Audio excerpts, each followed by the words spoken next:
this is a psychological aspect of achieving good pronunciation. Hi there, Steve Kaufman here, and today I want to talk about natural pronunciation.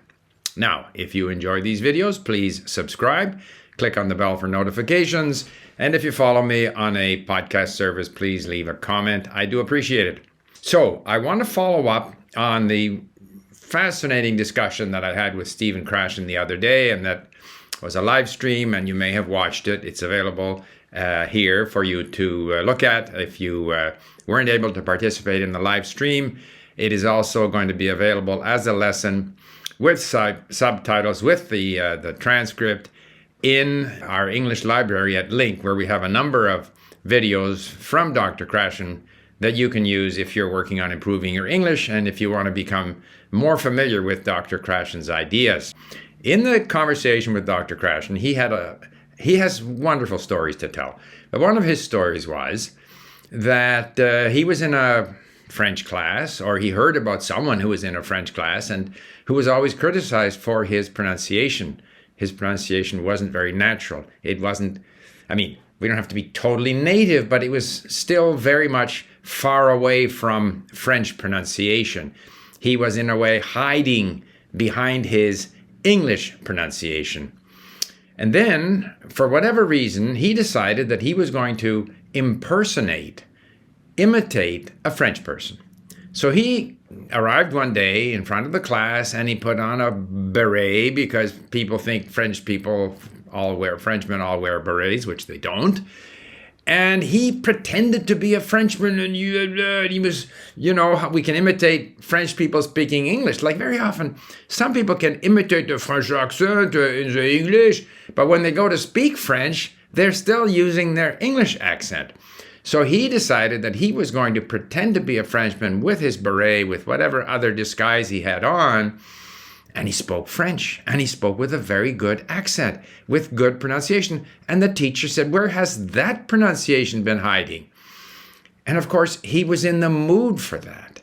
And so I think we can achieve, if not native-like pronunciation, which is more difficult to achieve, but we can achieve comfortable pronunciation that the native speaker enjoys listening to, even with an accent that feels natural, that is not strained, but is free of the inhibitions that too often people feel when they're hanging back in the safety of sort of pronouncing French à l'anglaise.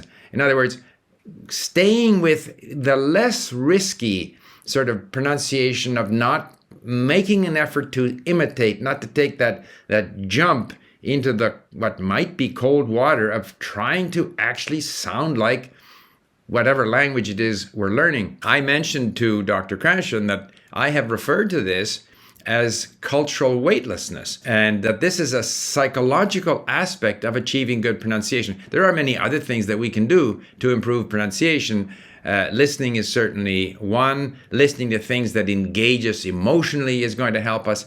But also, at some point, you have to recognize that you have to sort of lift yourself up, this cultural weightlessness. You're not a part of your native culture now. You, in fact, are going to try to sort of immerse yourself, throw yourself into the water, into the culture of the language that you're learning. You're going to pretend to be one of them. And if you do that, and I think that's, as I said also to Dr. Krashen, why very often actors, I remember once hearing Jody Foster speak French. She has phenomenal pronunciation in her French. She makes mistakes on her gender. So it's not to say that her French is perfect, but if we are concerned about pronunciation, if we think of an actor or an actress that has to, she's no longer Jody Foster. She is whatever person she's playing in the movie. And so actors are used to the idea of projecting themselves into the role of someone else. And when we speak a language, not only do we have to learn the words and the phrases and so forth and improve our comprehension, which I always stress, but if we want to improve our pronunciation, if we want to achieve natural, comfortable pronunciation, comfortable for you using it, comfortable for the person listening to it, it needn't be perfect. I think that requires that willingness to play act, to sort of pretend you're someone else. And once you've done that a few times, that then becomes the natural pronunciation for you, because you have now moved as a speaker. I use French, but it could be any language. You've moved from being sort of a foreigner attempting to speak the language to this new role where you see yourself as a member of that cultural group. And I think if we can learn to do that, and it's certainly what I try to do when I learn a language, we then develop what I would call natural pronunciation, which is not the same as native pronunciation, because realistically, it's very difficult to achieve a level of pronunciation that is, where you'll be mistaken for a native. By and large, not going to happen. However, you can achieve a level of pronunciation that is very pleasant, very natural. So that's my recommendation when it comes to pronunciation. And I'll leave you with a couple of videos that I've done in the past on pronunciation.